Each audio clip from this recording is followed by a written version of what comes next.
Subscribe to Feminism in India for your dose of intersectional feminist content and make sure to hit the bell icon to get all the latest updates.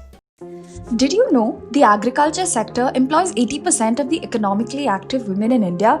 That about 85% of rural women are engaged in agriculture but only 13% hold land? That about 60 to 80% of our food is produced by rural women? Chances are, despite these statistics, when we think of a farmer, we think of a man. And when we think of agriculture, we picture many men.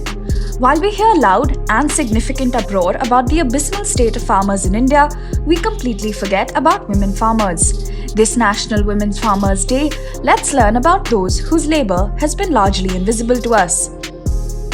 Farm widows. Farmers in India die by suicide in large numbers annually, with 2019 recording 42,480 deaths of farmers and daily wage workers, according to the NCRB. So what happens to the wives of these farmers? A Reuters article describes the farmer's widow as facing a living death, being more vulnerable due to low level of education and extreme poverty. In addition to being stigmatized and ostracized for being a widow, the responsibility of managing the household, earning a living for sustenance, and the burden of repaying loans falls solely on women. This is especially concerning as an inability to pay back debt is cited as one of the most common reasons underlying farmer suicides. Land rights. An article on India Spend stated that as of 2019, rural women owned only 12.8% of land despite being the majority engaged in agriculture. As more men migrate to cities in search of different jobs, women's participation in agriculture is increasing. Yet, despite the legal rights, social and cultural forces deny women ownership of land. Beena Agarwal, author of A Fields of One's Own, cites landlessness as one of the most significant factors behind women's subjugation in India. She also identifies several ways through which ownership of land empowers women, increased bargaining power in the household, and autonomy in decision-making. New farm bills. Recently, the government passed 3 bills related to farming.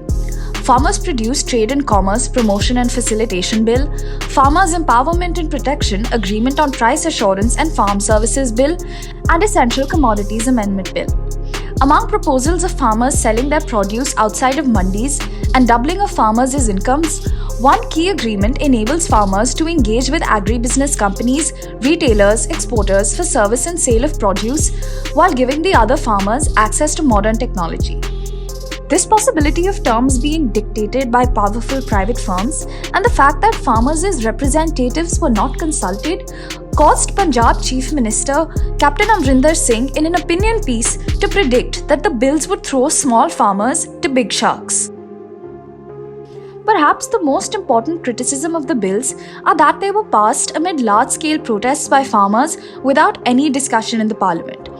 Most farmers see this as an avenue for private companies to purchase their produce at cheaper prices without the regulation of the government or the commitment to invest in farming infrastructure.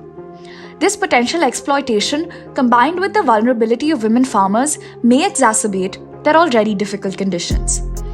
Is devoting one day a year to the recognition of women farmers enough? Does it mean anything if we acknowledge their efforts but their lives continue to be as they are? Let us know in the comments below.